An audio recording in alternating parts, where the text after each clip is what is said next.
Hey, everybody. Welcome to Friday Night Book Club. I am, as always, your host, Shawn, and with me this week, I'm very excited to have Eric Martin. He is the author of the upcoming book, Your Leadership Moment, Democratizing Leadership in an Age of Authoritarianism. I knew I couldn't say that. Authoritarianism. And Eric, thank you so much for coming on the show. Oh, thanks for having me, Shawn. That is a tricky word, authoritarianism. There we go. Yeah. It's one you read, but you don't say a lot. You don't say a lot. Hopefully more people will be saying it after the book, but it's a tough one. Yeah, I've a few times said maybe we should change the subtitle, but it seems like it just so nails the moment that we're in.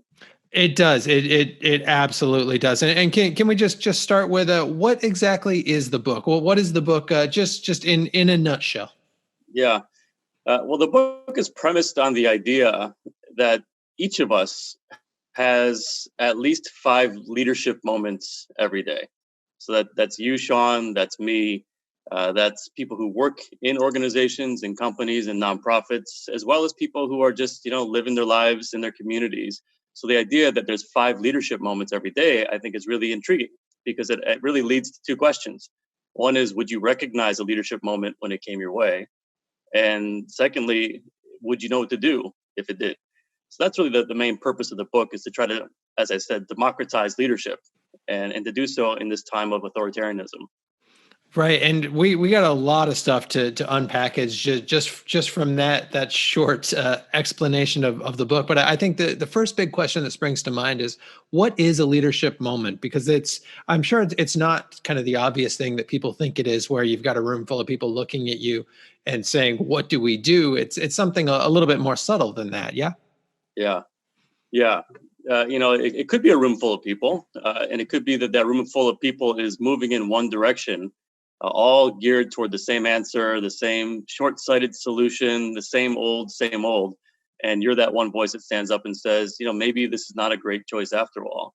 That to me is more of a leadership moment, not because you're standing up and not because you have any, clout or authority. And maybe the fact that you're in the room assumes some clout, but people aren't looking to you to say that. That's the point. And so when you do something like that, standing up against the status quo, taking a risk, your heart's aflutter, you're nervous, maybe you risk getting fired, or at least, having a few looks thrown your way. That's a leadership moment. Another example, I think, if we can keep it topical to what's happening now in the world with COVID-19, is there's people in my own neighborhood here who have organized to bring medical supplies and meals to local hospitals, which in New York, where I'm based right now, is, they're completely inundated. And so these are people, again, with no formal authority. No one's asked them to do this, and yet they're standing up and doing something that's out of the ordinary. Right. So it's not even necessarily always standing up against something. It's standing up for something, or it's just making a choice sometimes. It's just making a choice sometimes. It could be a choice to do nothing.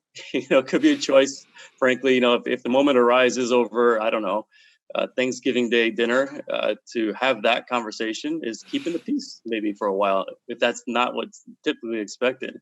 So yeah, and often I think one of the hallmarks of a leadership moment is that when you're exercising leadership, you don't have the expertise. You don't have an answer. You don't have maybe even any kind of experience that gives you the credibility to say, hey, this is what we should do. And that's what makes it hard, is you're living kind of on the edge of your incompetence, and no one wants to feel like they're incompetent. Right. Yeah. But obviously we all do, I think, quite a bit. I don't know if I'm just speaking for myself here, but it's a little bit of that. You hear about imposter syndrome, right? And people think imposter syndrome perhaps is just for folks who are, actors, authors, whatever it might be. But you can kind of have that in any situation. And I guess that this speaks a little bit to that as well, overcoming that and just having that kind of trust in yourself. That's right. I think there's not a person I've worked with, from a CEO to a community organizer, who doesn't feel at some level that they are an imposter, or if not an imposter, that they're just well beyond what they know how to do. And that's not typically what we expect of people who we call leaders. We want them to know what to do. We want them to tell us where we're going. We want them to tell us that we're okay. These are the expectations of people. So when someone shows up and says, I'm not quite sure, but How about trying this? That's a little bit risky. It's also, there's a really useful distinction that we draw between two kinds of situations or two kinds of problems, and we call those technical and adaptive. So a technical problem or technical situation is one where there's a clear problem, like a broken arm. There's no debating what the problem is, and the solution is also very clear. Now, I can't implement that solution. You probably can't either, but there are people called doctors and others who can do that. So, technical solutions or technical problems are everywhere, and they're really important. Fixing a flat tire, I'm sure even building some complex, software is really technical in the sense that we know how to do that. The adaptive problems are very different. So, take, for example, I don't know, say climate change. What's the problem there? Depending on who you ask, you're going to get a million different answers. And some will even say it's not a problem at all. So then what's the solution? And our typical response is to try to give people authoritative, fact-based, data-based, evidence-based, persuasive arguments. And that doesn't really persuade people, as we see with climate and other issues as well. So these adaptive problems are really everywhere, and that's really where leadership is needed. Right. And that is a big key in your book, and a big key that I wanted to talk to you about as well is this idea of adaptive leadership. Right. And I believe it was kind of developed at Harvard. Is that right? Kind of that general idea. And what is adaptive leadership?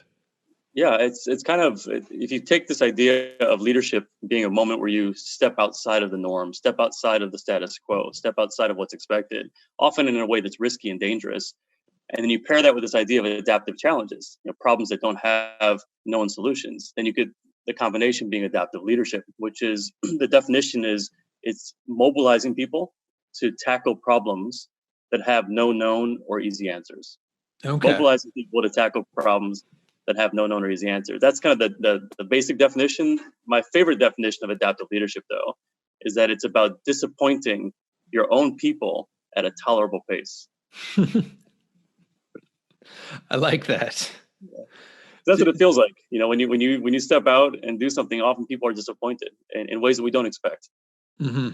But at a tolerable pace. I like that it's you've got it. You got to slowly kind of get people comfortable with it, right? It's like a positive version of putting that frog in the boiling water. That's a good way to put it. Yeah, taking the frog out, I suppose. Right. I'm planting seedlings right now. I'm growing. Since I'm at home, like many people on lockdown, we started growing seeds indoors. What I didn't realize with seeds, you have to actually take them outside and harden them. So you put them outside for an hour, bring them back in for the day, for a day, put them outside for a couple hours the next day, bring them back in. And over time, they acclimate literally to the environment outside. And a big part of adaptive leadership actually is helping people develop this adaptive capacity to acclimate to changing conditions in their world, in their community. So it could be things like climate. It could be things like a tanking market. If you're running a company, how do you adapt to that? Not just by providing an authoritative response, but actually helping your people, your team, develop their own capacity to respond. So there's a real growth piece to adaptive leadership, which I think is exciting. It's where innovation comes from as well. But adaptive leadership really is leadership that's just adapting to the moment, where it's not prescribed. It's you've got to make that decision, right? Like Aristotle gives us the example of the person being chased by a monster off a cliff, and it's not bravery because you don't have a choice to fight that monster. But if you're being chased by a monster in a field, then you got to make a choice. And adaptive leadership, I guess, is that monster in a field. It's funny. I'm laughing because, and that's true, but it reminds me of a bit by one of my favorite comedians. And I won't say who he is, but he has a great bit where he talks about, he said, you think you had a tough day going to work? He said, imagine being a caveman and you're going to work and you're being chased by a tiger. Like that's a tough day. Like when you have to, or imagine you have to go out for lunch. You only have an hour and you have to track down an animal. You have to kill a saber-tooth tiger for your lunch. And I love stand-up because stand-up is in a way I equate stand-up comedians to leadership. And let me say what I mean by that. Because what a good stand-up does, and I'm thinking of people like, say, Richard Pryor back in the day, or Dave Chappelle, especially with his recent series. I think it was on Netflix. But what a good stand-up he's had like does, 3 or 4. Yeah, sorry. Yeah, what a good stand-up does, I think. I mean, I think you have some stand-up background as well, Shawn. I, So I maybe do. So what you think about it. I'm interested to see stand-ups painted in a positive light here, because I think in general we do not see ourselves that way. I think pretty much Funny. across the board we see ourselves in. I think you almost have to see yourself in a little bit of a negative light to be a stand-up. Yeah. Sorry. Go Yeah, well, ahead. that's a leadership skill too. I mean, I talked earlier on, I think, or I talked elsewhere in this pod in our conversation about this gap between where we are and where we want to be.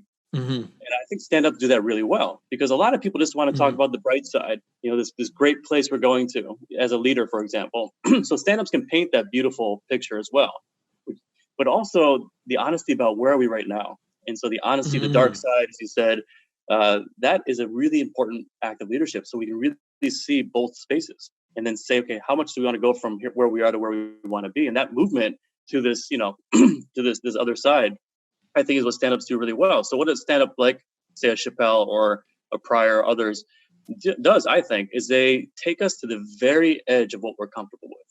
They take us to the very edge of what's taboo, right? Where we're kind of at the edge of our seat. We don't want them to go there, but we kind of do. Uh, and then they go there.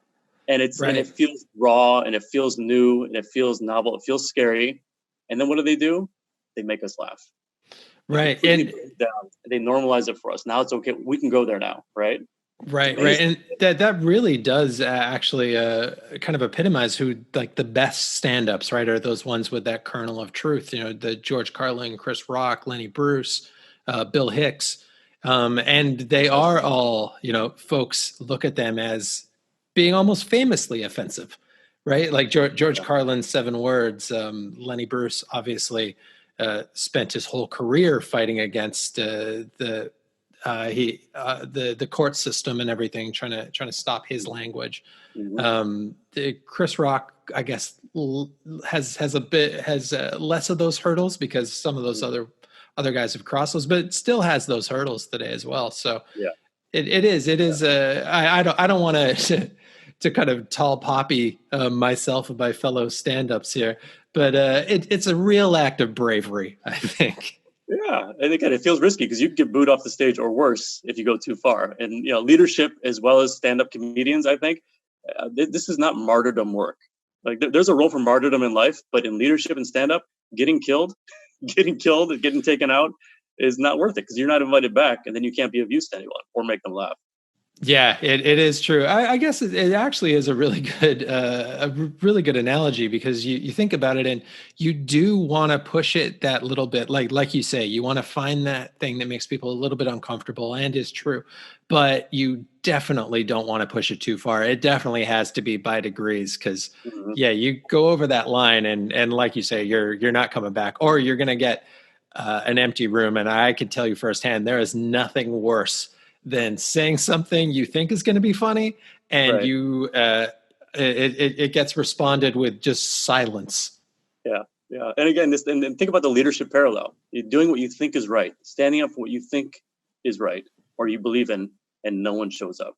You get booed off stage in a boardroom, for example. It's really similar. I think that skill set again of stepping into the unknown. So yeah, I really appreciate good stand-ups for that reason. Right, and another big part of the book, and the tricky word in the title there is that authoritarianism, right? Yeah. And being in the age of authoritarianism, and I think a lot of us look around, and we certainly see that in the world. But obviously, this book, and one of the big strengths I think here, is that it's not necessarily a business book or a politics book or even a community book. It's all of those, and it's also kind of a personal thing. So in that sense, what is the age of authoritarianism? Are you just talking the political, or is it really a larger, kind of more engrossing term than that? Yeah, I think you could take it, wherever if you're working in a ministry, a government, it may mean something quite political. I think for most people who I hope will read this book, which are people that I grew up with, it's people like me, people who didn't think about authoritarianism or leadership so much. And so that's right, the target audience. But authoritarianism, one way to think about that is that it's let's say it's the dominant culture. So in the West here, it might be heteropatriarchy. That's a form of authority. It's where we look to typically for answers. Now, increasingly, people are not looking to that authority, which is why leadership is needed. Authoritarianism could also just be, how your family's run. I don't know about you, Shawn. I mean, my father was he had a very strong character. And so even family life can have that authoritarianism type quality. So it's a place where there's a central focus that's often about people with power. And the idea here that's really powerful is that authority is derived, at least in part, from our expectations of them. So long as we look to people in authority for a sense of direction and order and protection and expertise, in a sense, we give over our power to them. And I think that's where the real exchange here can happen in terms of reclaiming our own agency, our own leadership potential. Right. And I guess it is still a push and pull, though, right? Like at the same time, it's never going to be healthy if you're fighting against that power all the time. It could really hurt your livelihood, your relationship with your father, your whatever it might be. Tolerable pace.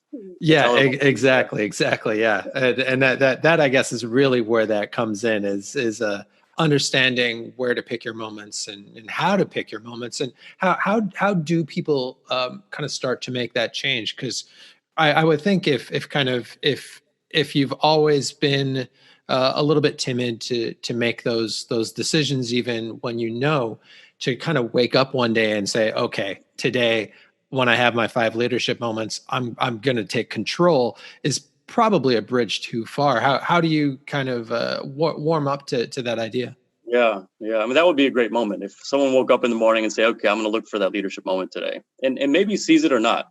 That's a choice, but just to see it is the first step. But you're asking a question even before that.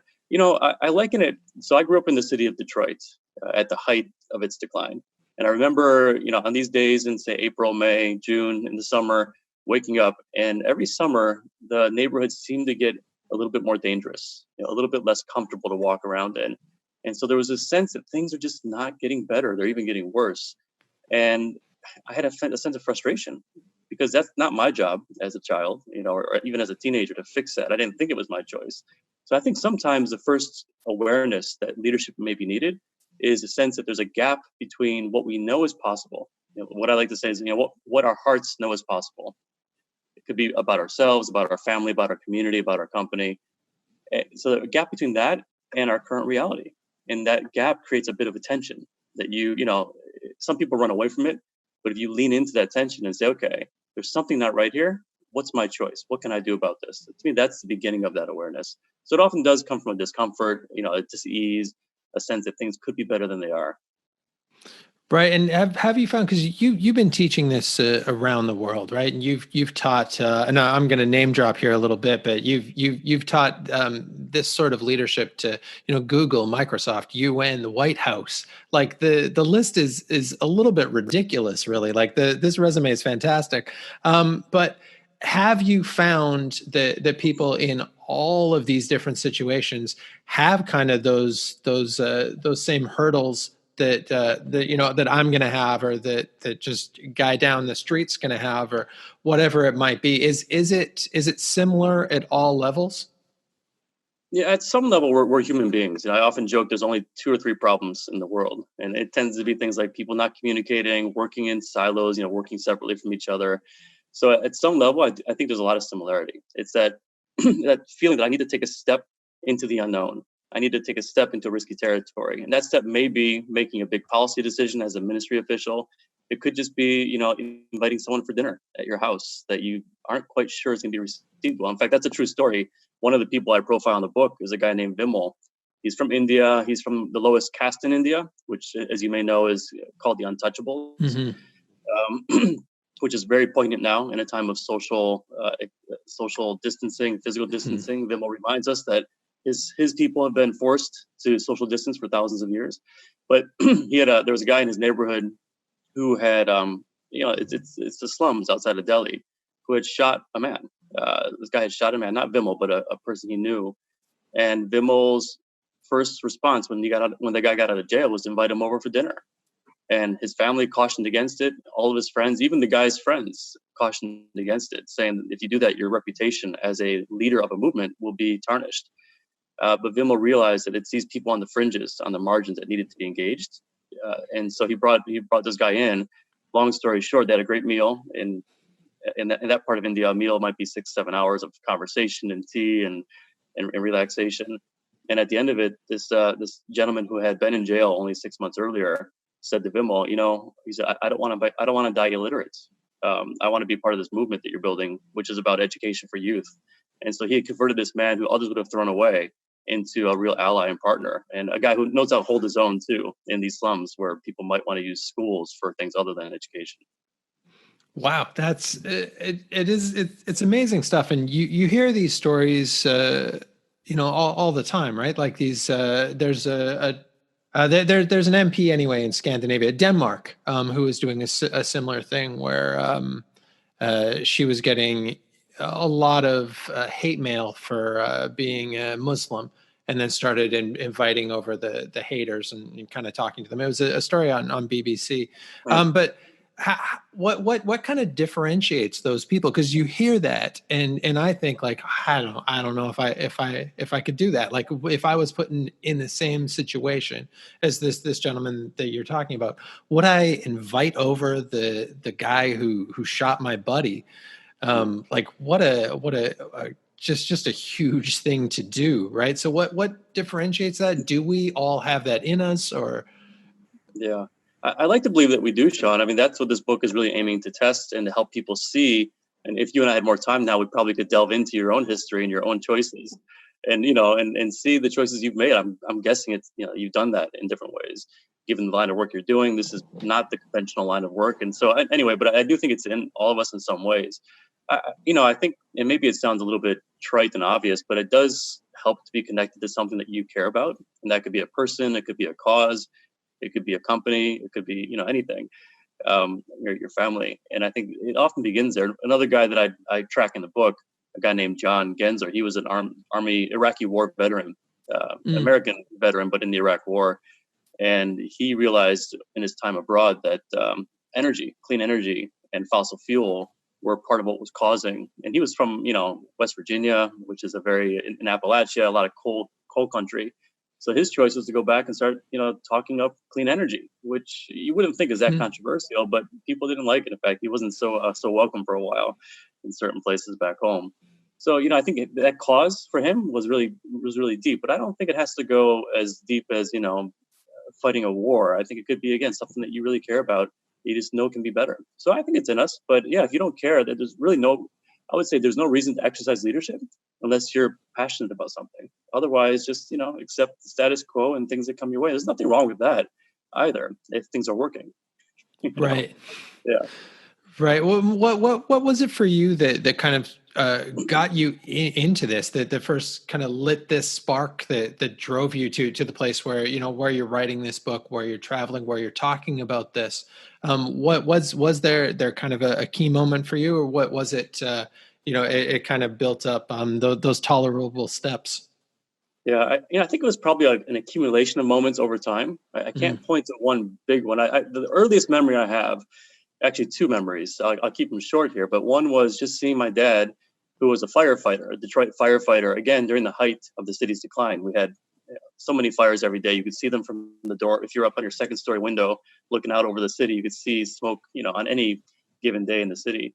And kind of the futility, I didn't have that word available to me as a young child, but the futility, knowing that he was going out fighting fires every day and coming back, there'd just be more fires. And the underlying causes weren't being addressed. Not that that was his role per se, but it was something that I just remember seeing and wondering, why is that happening? And then similarly, we used to drive downtown on the main highway, the main freeway, and I would see these smokestacks from the automotive factories, the Fords, the GMs, Chryslers are all headquartered at the time. Were headquartered in Detroit, just spewing this black stuff into the air that did not look healthy. And again, wondering, why doesn't someone do something about that? So it's just this real curiosity about how people could do things that are not seemingly in their best interest. And so my answer to that was to become an engineer. I thought, well, if I get really smart, if I can, I don't know, convince people or design things, maybe that'll change. And yet I saw the same thing happening with really smart engineering types as well. And so it was really, I think, for me, a journey to figure out, what does it mean to create change, and ended up doing this work of leadership development kind of as a fluke. I was in Japan and came back home, needed a job, found a job through a recruiter, and then that job led to one friend after another, and then finally joined these these two guys you mentioned from Harvard with some other colleagues. So it was it was kind of for me a back. I took the back door into this world. I don't think I came at it with a very academic or even kind of a intellectual point of view. It was more just a curiosity of why we do things and why we don't do things better than we can. Mm-hmm. Which I think is I don't think there could be a healthier way to get into a career than that. Just curiosity, right? There's almost nothing better really than curiosity. And I think that's very much at the heart of this. And you did kind of strike on that, like, why aren't we doing this? And I'm sure so many people are sitting at home thinking about that, about something or other right now. Like, why aren't we doing whatever it might be, or why are we doing this as a people, or even as a smaller community? So really, you've this book's coming out at kind of a perfect time for it. Kind of fortunately / unfortunately. Yeah. It really is. Is there any way that you found already that you've that people have been able to grab onto this with the current crisis that we're all dealing with? Yeah, I think it really, again, as you say, fortunately and unfortunately, this is a moment for leadership. It is about leading and taking responsibility for leading under conditions of uncertainty, which is what we have right now. And I think there's what I would say in a way that this emergency phase of the pandemic, which is about staying alive, it's about buying time so you can figure things out. This emergency phase really lends itself well to authority, ironically, meaning like, just come in and, if you have the vaccination, if you have the answers, you have the solutions, if you have the policy, if you can put $2 trillion into the economy, not that that's the best choice, but these moments where authority is trying to do what it tries to do. And authoritarianism, I think we've seen, again, for better and for worse, in places like China and Russia and elsewhere, has been quite effective. So that poses a dilemma. Is when is the right use of authority or authoritarianism? And then what is leadership? And I would propose that leadership is what happens to prevent these kind of things, or to make sure that as we apply those authority-based solutions, we don't create a world that we don't want to live in, with massive surveillance, for example, and no individual agency and forced biometrics. Like that is actually very possible and maybe makes sense in certain conditions, like it is in China. But the leadership needed to stand up against that and to hold people through a discovery, a curiosity of saying, okay, is this really what we want long term? Because once these things are put in place, like we see in Israel 1948 put in place emergency policies that have not actually been alleviated. There's one actually, I think it was about how to make if I can remember this correctly, it was about how to make a perfect muffin or something like that. It was, there was actually a recipe, and you weren't allowed to deviate, and that was not changed until 2011. Like a legally applied muffin recipe. Yeah, having something to do with the 1948 decree. So these policies, they just get forgotten. They become normalized, and things like social distancing, physical distancing. I have 3 young children, and the last thing I want is for them to internalize that to the point where it becomes obvious, or to engineer society and our economy in a way that requires more distancing from each other, more separation, more loneliness than what we already have in terms of what the economy needs for us to need from them. So these are kind of bigger questions that don't have easy answers again, and this is where leadership is needed, and we're seeing that beginning to happen now, I think, in small ways, as we move past the emergency phase into the true crisis phase, which is not just about the pandemic, but it's about everything else that's happening in terms of our response to that. Yeah. So I think it's, I see people beginning to take that step. And again, just watching, yourself, and as I watch the news sometimes, the president, what am I looking for in him? What am I expecting? And I know he can't really solve anything, and yet I watch that news transfixed, hoping that something's going to come, some kind of solution, some kind of reprieve. And again, every minute I spend watching him or others on TV, beyond a certain point, is taking away from my own opportunity to act. So, I think it's very personal. Right. Yeah. And it is, again, really coming out at a perfect time. And if you're listening to this, find the book. It comes out officially June 16th. And you can pre-order it right now. And again, the name of the book, Your Leadership Moment, Democratizing Leadership in an Age of Authoritarianism. And the author who I've just been chatting with, Eric Martin, you can be able to find the links to buy the book and to learn a little bit more about Eric and everything he's talking about as well in the show notes. So please look there and you can easily click and it'll take you right to it and just get the book. And thank you so much, Eric, for taking the time. This has been fantastic and a very well-timed conversation. Thanks again, Shawn.